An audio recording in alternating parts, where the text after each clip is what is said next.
నింపుతుంది. మనుషుల్ని ఏమి నింపుతుంది? ప్రేమను, జ్ఞానాన్ని నింపుతుంది. బైబిల్ యొక్క అల్టిమేట్ గోల్ ఏంటంటే ప్రేమ. ప్రేమ ఆ స్టేజ్కి రావాలి. సరే, పక్కన పెడితే నేనేమంటున్నానంటే, ఇక్కడ తిమోతితో ఏం చెప్తున్నాడో మరొక్కసారి చదివి ముందుకు పోదాం. నీవును నీ బోధయను జాగ్రత్తగా చూసుకో. వీటిలో అంటే ఏదైతే సత్యబోధ ఉందో దాంట్లో నిలకడగా ఉండు. నీవు ఇలాగూ చేసి నిన్నును నీ బోధ వినేవారిని రక్షించుకుంటావు. ఒకవేళ బోధ సరిగా లేదనుకోండి, ఇప్పుడు ఏమవుతారు వాళ్ళు? అది రక్షణ ఉండదు.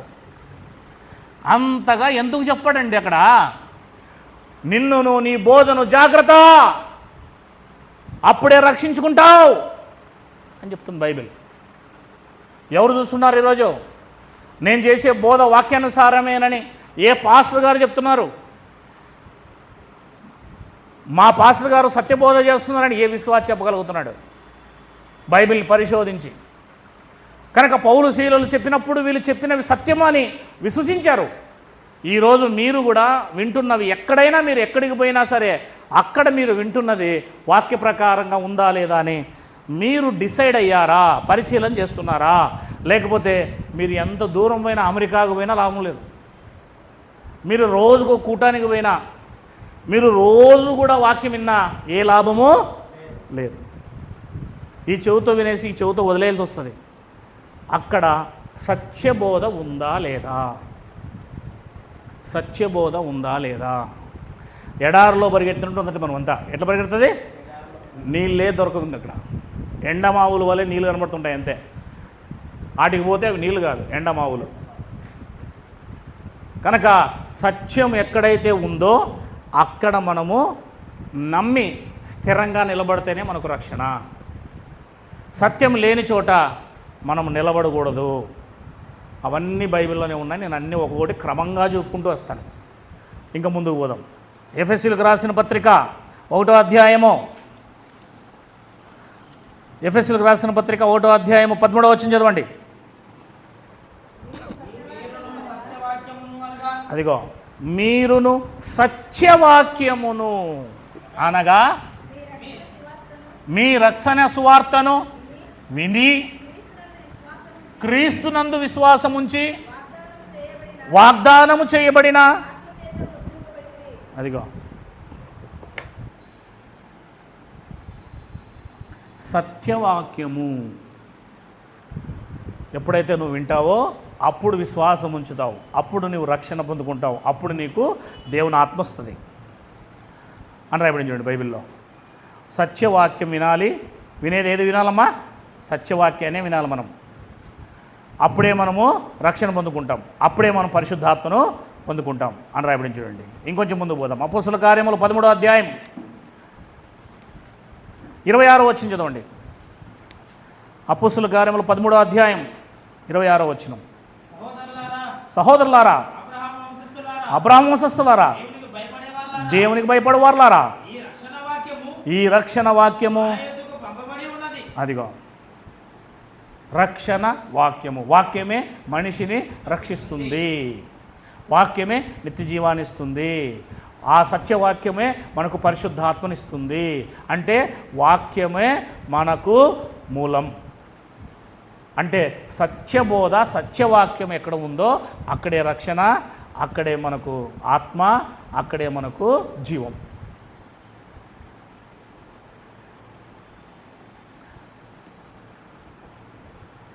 ఇది అల్టిమేట్ ఆన్సర్. రెండవ దానికి మనం వెళ్ళిపోదాం.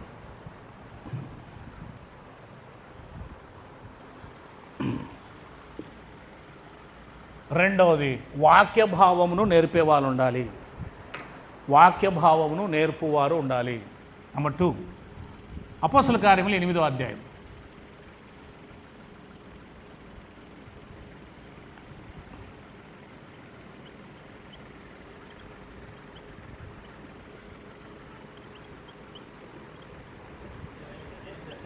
ఎస్,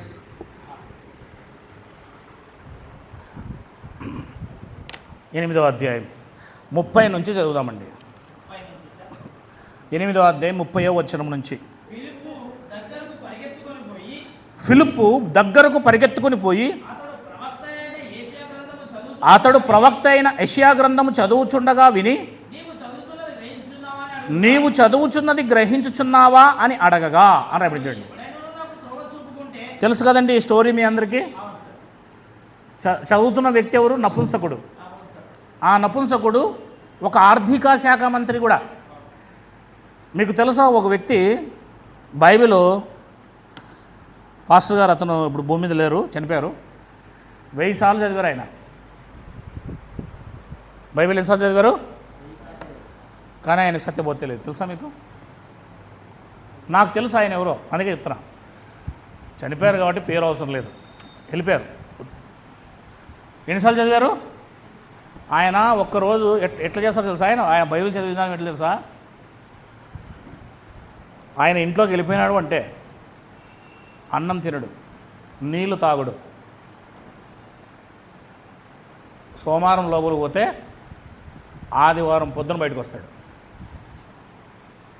ఇంట్లోనే బాత్రూమ్ అన్నీ అటాచ్డ్ ఉంటాయి కదా, వాకిలు వేసేస్తారండి లోపల నుంచి. లోపలికి వెళ్ళిపోయినాడు అంటే సోమవారం రోజు లోపలికి వెళ్తే మరలా తిరిగి ఆదివారం పొద్దున చర్చిలోకి వచ్చేదాకా బయటికి రాడు.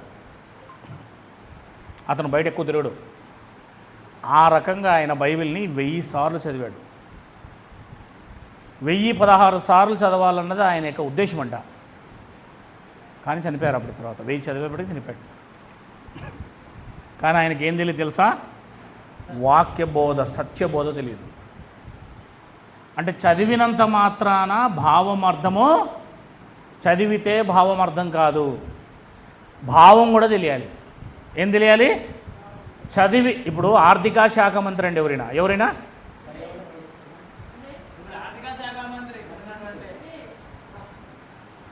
ఆర్థిక శాఖ మంత్రి ఎవరైనా ఏమండి? ఆర్థిక శాఖ మంత్రి అంటే ఏం తక్కువ ఉంటారండి తెలివి? కేశవా?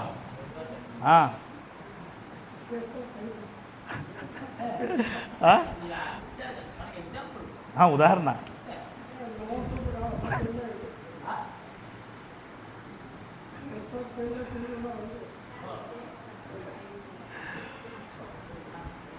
ఆయన నపుంసకుడు కాదు అంటున్నాడు. కాబట్టి అంటే తెలివితేటలు, వారికి చదువు, వారి జ్ఞానం కోసం మాట్లాడుతున్నాం ఇక్కడ, అవునా? కనుక ఆర్థిక శాఖ మంత్రి ఏం చదువుతున్నాడు? చదవమ్మా ఇప్పుడు బైబిల్ని. ఆయన ఏం చదువుతున్నాడట? యెషయా గ్రంథము చదువుచుండగా విని, ఎవరు? ఫిలిప్పు అనే అతను, నీవు చదువుచున్నది గ్రహించుచున్నావా అని అడగ్గా, అతడు ఎవడైనను నాకు త్రోవ చూపుకుంటే ఎలాగో గ్రహించగలనని చెప్పి రథమెక్కి తనతో కూర్చుండమని ఫిలిప్పును వేడుకొనెను.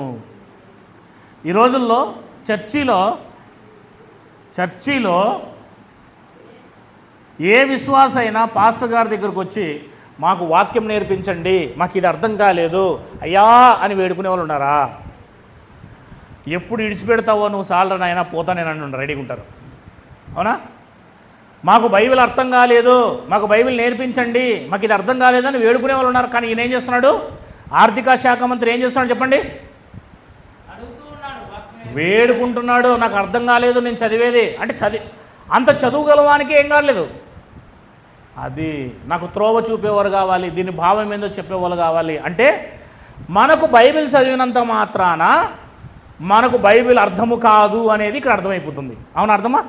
మీరు కూడా బైబిల్ చదివినంత మాత్రాన బైబిల్ మీకు ఆటోమేటిక్గా అర్థం కాదు. దాని భావం చెప్పేవాళ్ళు కావాలి, దాన్ని వివరించి తెలియజేసేవాళ్ళు కావాలి.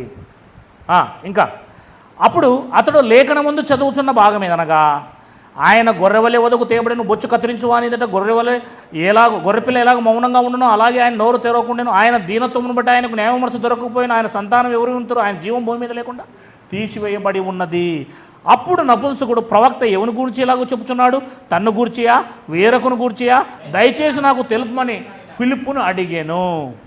ఇక్కడ యెషయా గ్రంథం 56వ అధ్యాయంలో రాయబడిన ఈ మాట ఎవరి కోసం చెప్పబడుతుంది? 53వ అధ్యాయంలో ఈ మాట అని అడిగితే ఆయనకు అర్థం కాలేదు.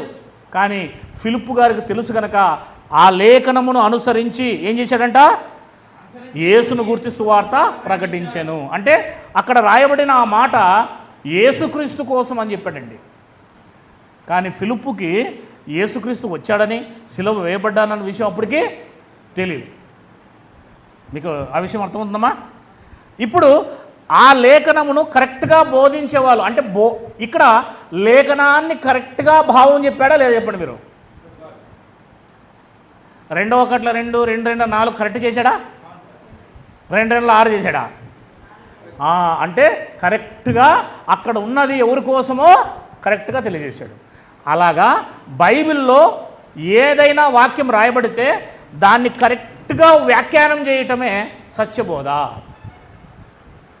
సత్యబోధ అంటే అర్థం ఏంటంటే ఉన్నది ఉన్నట్టుగా అక్కడ దేవుని ఉద్దేశంతో ఏం రాయబడిందో అలాగే చెప్పటమే సత్యబోధ. మా అర్థమవుతుందని చెప్పేది? ఉన్నది ఉన్నట్టుగా చెప్పటమే సత్యబోధ. దేవుని గ్రంథంలో వ్రాయబడింది ఉన్నది ఉన్నట్టుగా చెప్పడం. ఇప్పుడు ఈయన సత్యబోధ చెప్పినప్పుడు నపుంసకుడు ఏం చేశాడో తెలుసా? అదిగో నీళ్ళు నాకు బాప్తిస్మం అన్నాడండి. వెంటనే బాప్తిస్మం తీసుకు అక్కడి నుంచి వెళ్ళిపోయాడు. ఇక మనం ముందుకు పోదాం. కొరింథీయులకు రాసిన మొదటి పత్రిక 2వ అధ్యాయం. కొరింథీయులకు రాసిన మొదటి పత్రిక 2వ అధ్యాయం 13వ వచనం చదవండి.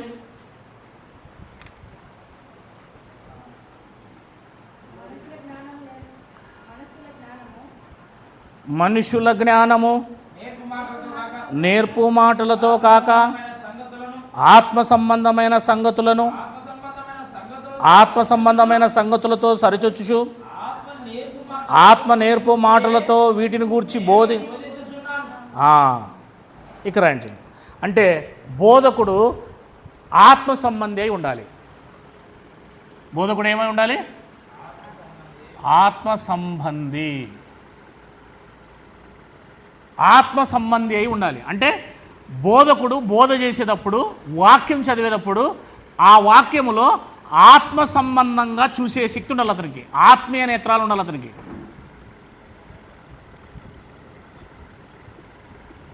ఏ నేత్రాలు ఉండాలి? వాక్యం చదివేటప్పుడు ఆ వాక్యము ఆత్మీయముగా చూసే శక్తి ఉండాలి అతనికి. 1 కొరింథీ 2వ అధ్యాయము 13వ వచనం. ఎందుకు అంటే 14, ప్రకృతి సంబంధి అయిన మనుష్యుడు దేవుని ఆత్మ విషయంలోనూ అంగీకరింపడు. అవి అతనికి వెరితనముగా ఉన్నవి. అవి ఆత్మానుభవం చేతనే వివేచింపదగును కనుక అతడు వాటిని ఆత్మ సంబంధి అయిన వాడు అన్నిటినీ వివేచించును అని రాబడి. చూడండి, ఆత్మ సంబంధి అంటే శరీర సంబంధముగా వాక్యాన్ని బోధించకూడదు. వాక్యాన్ని శరీర సంబంధంగా బోధ చేయకూడదు. ఆత్మ సంబంధముగా తీసుకోవాలి బోధని. ఆత్మ సంబంధంగా. ఫర్ ఎగ్జాంపుల్గా యేసుక్రీస్తు వారు మీకు ఆత్మ సంబంధంగా శరీర సంబంధంగా అంటే ఏంటి అనేది ఒక ఉదాహరణ చెప్తాను ఎగ్జాంపుల్గా. సోదరుడు అర్థమవుతుంది నారాజు? యేసుక్రీస్తు వారు నికోదేము అనే బోధకుడి దగ్గరకు వచ్చాడు. నికోదేము కదా, ఇతనితో నీవు కొత్తగా జన్మించాలి అన్నాడు. నీవు చెప్పండమ్మా. నీవు కొత్తగా జన్మించాలి అని అన్నాడు. అన్నప్పుడు నికోదేము అని అన్నాడు చెప్పు. తల్లి గర్భములోకి వెళ్ళాలా అన్నాడు.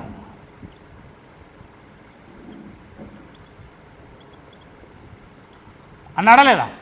అంటే అర్థం ఏంటి? మరలా మా అమ్మ గర్భంలోకి వెనక్కి వెళ్ళిపోయి మరలా పుట్టాలా అన్నాడు. ఇప్పుడు ఈ నికోదేముకి ఆత్మ సంబంధమైన బోధ అర్థమైందంటారా? నీవు జన్మించాలి అని అంటే అతనికి శరీర సంబంధమైన జన్మనే అర్థమైంది. చూసారా? అంటే ఆత్మ సంబంధమైన బోధ అంటే ఏంటో మీకు తెలియజేస్తున్నాను. ఇక్కడే మిస్టేక్ జరుగుతుంది. ఈరోజు ప్రపంచంలో ఉన్న బోధలకు 299 బోధలకి ఒక బోధ ఏదైతే ఉందో ఆ బోధకి దీనికి పోటీ ఇక్కడే ఉండేది. టర్నింగ్ పాయింట్ ఎక్కడ తీసుకుంటుందంటే ఆత్మ సంబంధమైన బోధ కొత్త నిబంధనలో ఉంది. దాన్ని ఈరోజున్న 999 సంఘాలు చేయలేకపోతున్నాయి. ఒక్కటి మాత్రం చేస్తూ ఉంది అంతే. 2999 సంఘాలు శరీర బోధలు లేదా శాఖలు సంఘాలు చేయలేకపోతున్నాయి. సంఘ శాఖలు ఒక్కటి మాత్రమే ఆత్మ సంబంధమైన బోధ. ఇప్పుడు నికోదేము ఎలా తీసుకున్నాడు చూడండి, యేసుప్రభు చెప్పేది ఒకటి, ఇతనికి అర్థమైంది. చూడు ఎంత తేడా ఉందో. మనం అర్థం చేసుకోవడంలో పొరపాటు అయితే, రే వాటికి పోవద్దురా కరెంట్ ఉందని చెప్పినా నేను పిల్లలతో, దాన్ని ముట్టుకోవద్దురా కరెంట్ ఉందని చెప్పినాను, వానికి ఏమనిపించింది, దాన్ని ముట్టుకోరా ఏం కాదు అని అనిపించింది. అట్లా అర్థమైంది వానికి. అంటే అర్థం చేసుకోలేకపోతే, గ్రహించలేకపోతే ఎంత ఇబ్బందో. అదే అక్కడికి పోవద్దురా, ఆ వైర్ ముట్టుకోవద్దురా, ఆ వైర్ తెగిపోయింది, ముట్టుకుంటే షాక్ కొడుతుందని చెప్పినా నేను. కానీ వాడికి అలా అర్థం కాక వేరే రకంగా అర్థమై వాడు పోయి పట్టుకునేసినాడు, చచ్చిపోయాడు. అది మ్యాటర్ ఇక్కడ. మరణం బోధ సరిగ్గా అర్థం కాకపోతే, ఆత్మ సంబంధమైన బోధ కాకపోతే మరణం వస్తుంది మనకు, ఆత్మీయ మరణం. ఇప్పుడు నికోదేమునికి యేసుప్రభు వారు ఏం చెప్పారంటే, తల్లి గర్భంలోనికి వెళ్ళి నేను మరలా రావాలా అంటే, నీవు ఇశ్రాయేలులకు బోధకుడువై ఉండి ఈ విషయాలు తెలుసుకోలేకపోతున్నావా, ఆత్మ మూలముగా జన్మించాలి అని అన్నాడు. మరలా ఆయన ఎలా జన్మించాలన్నాడు, ఆత్మ మూలంగా జన్మించడం అంటే అర్థం ఏంటి, పరలోకము నుండి పరిశుద్ధాత్మ దిగి వస్తుంది, ఆ పరిశుద్ధాత్మ నీవు పొందుకుంటే అప్పుడు నీవు క్రొత్త జన్మను పొందుతావు అని అర్థం. అది చెప్పాడు. తర్వాత ఇంకొక ఆమె వస్తుంది లైన్లోకి. ఎవరామె, సమరయ స్త్రీ.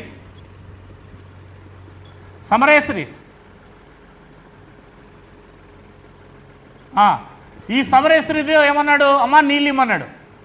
ఆమె ఏమన్నది, నువ్వు యూదుడు నన్ను అడుగుతావు ఏంటనింది. నేనే నీళ్ళు ఇస్తాను నీకు అన్నాడు ఆయన. అదేదో ఇచ్చేయ్యా తొందరగా, ఇంత దూరం రాకోకుండా అనింది. ఆమె ఏ నీళ్ళు అనుకున్నది, ఏ నీళ్ళు అడిగింది ఆమె, ఏ నీరు అడిగింది, శరీరానుసారంగా త్రాగే నీరుని అడిగింది ఆమె. బావిలో నీళ్ళు అడిగింది ఆమె.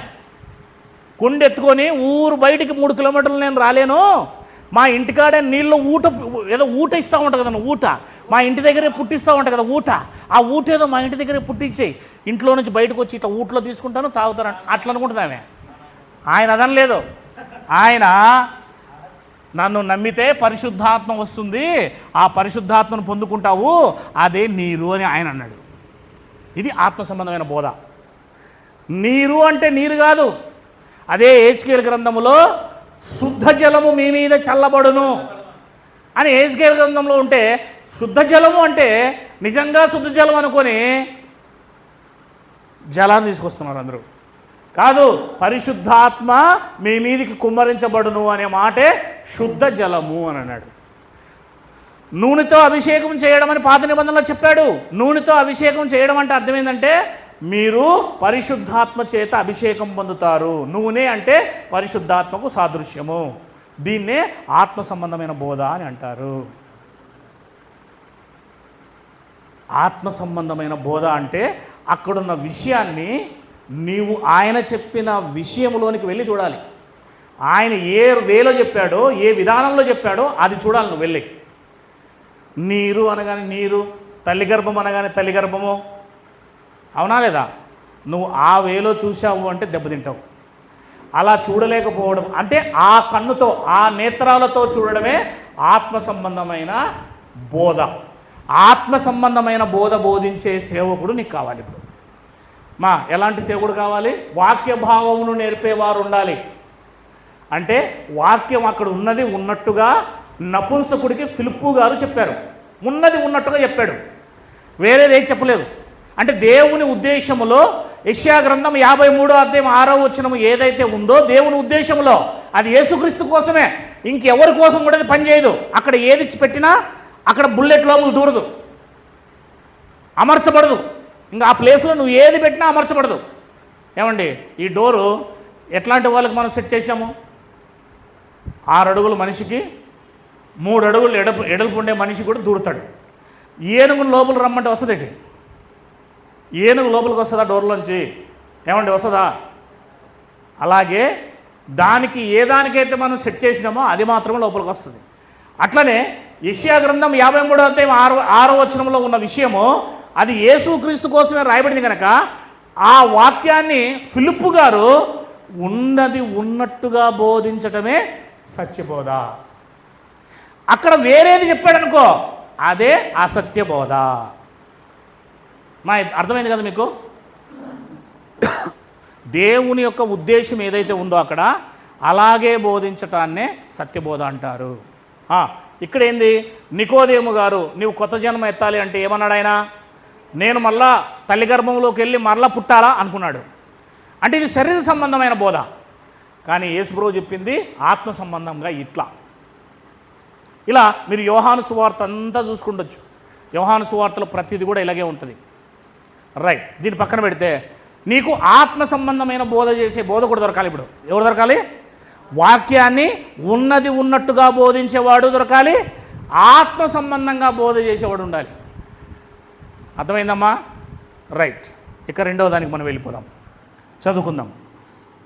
అపోస్తుల కార్యములు 2వ అధ్యాయము 42వ వచనం. అపోస్తుల కార్యములు 2వ అధ్యాయము 42వ వచనం.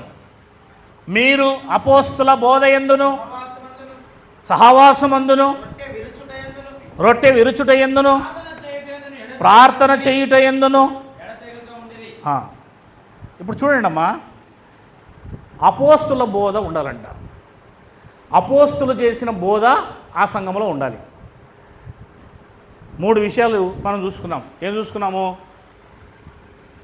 1, వాక్యములో ఉన్నది ఉన్నట్టుగా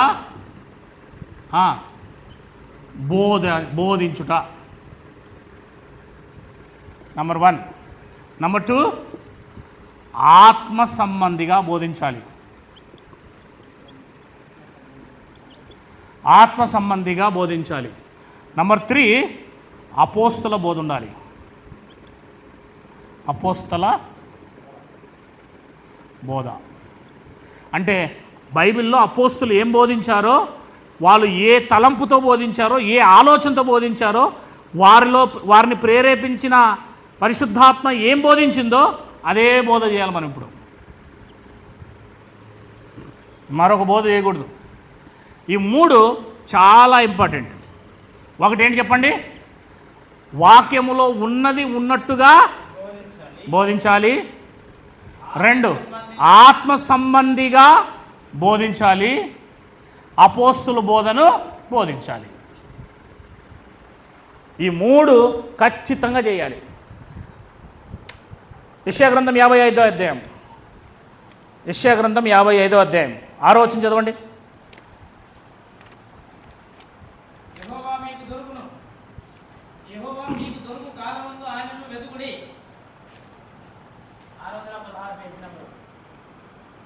యెషయా గ్రంథం 55:6 చదవండి. 8వ వచనం. దేవుడు ఏమంటున్నాడు? నా తలంపులు మీ తలంపులు వంటివి కావు. అదిగో, మీ త్రోవలు నా త్రోవల వంటివి కావు. అంటే దేవుని తలంపులు వేరు, మనిషిని తలంపులు వేరు. దేవుని త్రోవలు వేరు, మనిషిని త్రోవలు వేరు. ఇప్పుడు చెప్పండి, మనం ఏ తలంపుల్లోకి వెళ్ళి వాక్యాన్ని చూడాలి? దేవుని తలంపుల్లోకి వెళ్ళి వాక్యాన్ని చూడాలి. ప్రశాంత్, అవతల కూడా లైట్లు వేసేసి చెప్పండి అమ్మా, ఏ తలంపుల్లోకి అంటే ఎవరి యొక్క ఆలోచనలోకి? తలంపులు అంటే ఏంటివి?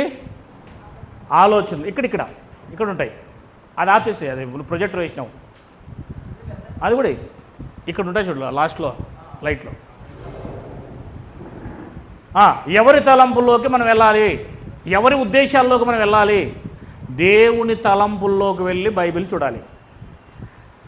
రైట్, ఇక 3వ దాంట్లోకి వెళ్ళిపోదాం. వాక్యం ఆధారం చేసుకునేవారు. నంబర్ 3, వాక్యమును ఆధారం చేసుకోవాలి. దీని ఆధారం చేసుకోవాలి. నంబర్ 3, 22వ అధ్యాయము మత్తయి సువార్త. 22వ అధ్యాయము మత్తయి సువార్త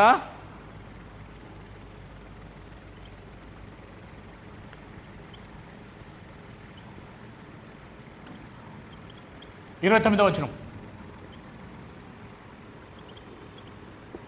వాక్యమును ఆధారం చేసుకోవాలి.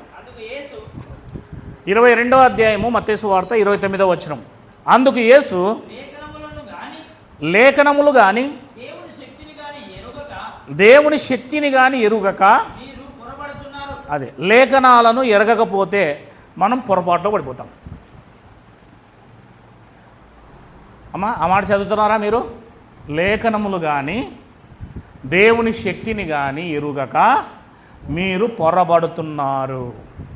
అంటే లేఖనాలు మనం ఎరగకపోతే దాని మీనింగ్, దాని భావం, తాత్పర్యం సరిగ్గా మనకు తెలియకపోతే మనం పొరపాటులో పడతాము అని చెప్తుంది బైబిల్. పొరబడుతున్నారు, పొరపాటులో పడుతున్నారు మీరు అంటున్నాడు బైబిల్లో.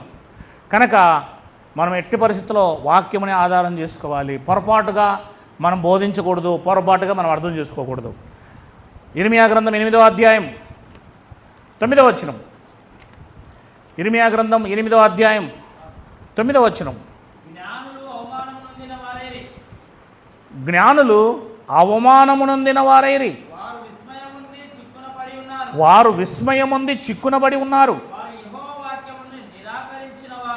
వారు యెహోవా వాక్యము నిరాకరించిన వారు. అది వాక్యము నిరాకరిస్తే మనకు జ్ఞానమే రాదంట.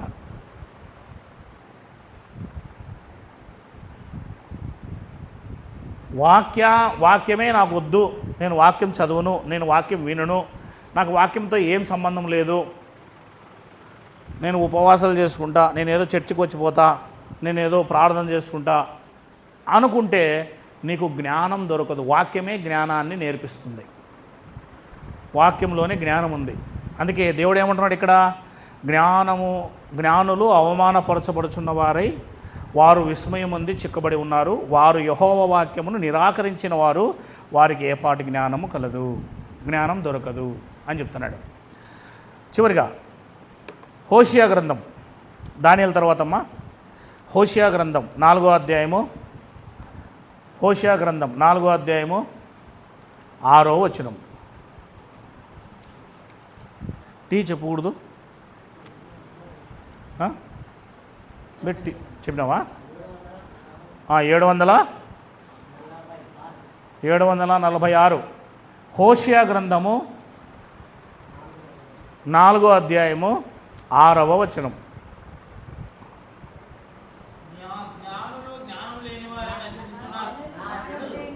నా జనులు జ్ఞానము లేని వారై, అంటే ఇప్పుడు వాక్య జ్ఞానం లేకపోతే మనం ఏమవుతామమ్మా?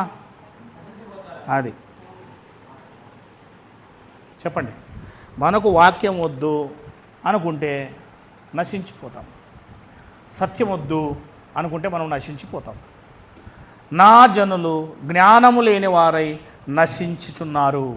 నీవు జ్ఞానమును విసర్జించుచున్నావు గనక నాకు యాజకుడువు కాకుండా నేను నిన్ను విసర్జింతును. నీవు నీ దేవుని ధర్మశాస్త్రమును మరిచితివి గనక నేను నీ కుమారులను. అది జ్ఞానం లేనివాడు యాజకత్వం చేయడానికి కూడా వీల్లేదంట. ఆఖరికి ఏం లేదు, నువ్వు ఏ జ్ఞానం ఉందని నువ్వు యాజకత్వం చేసి సంఘాన్ని కాపాడుతావు?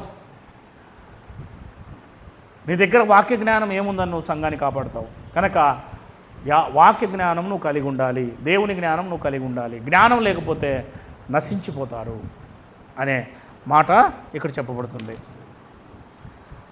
ఇక ముందుకు పోతే 4వదిగా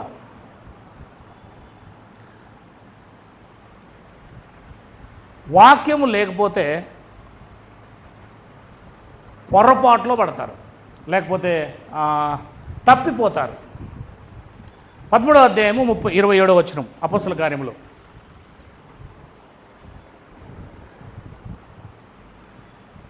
13వ అధ్యాయము 20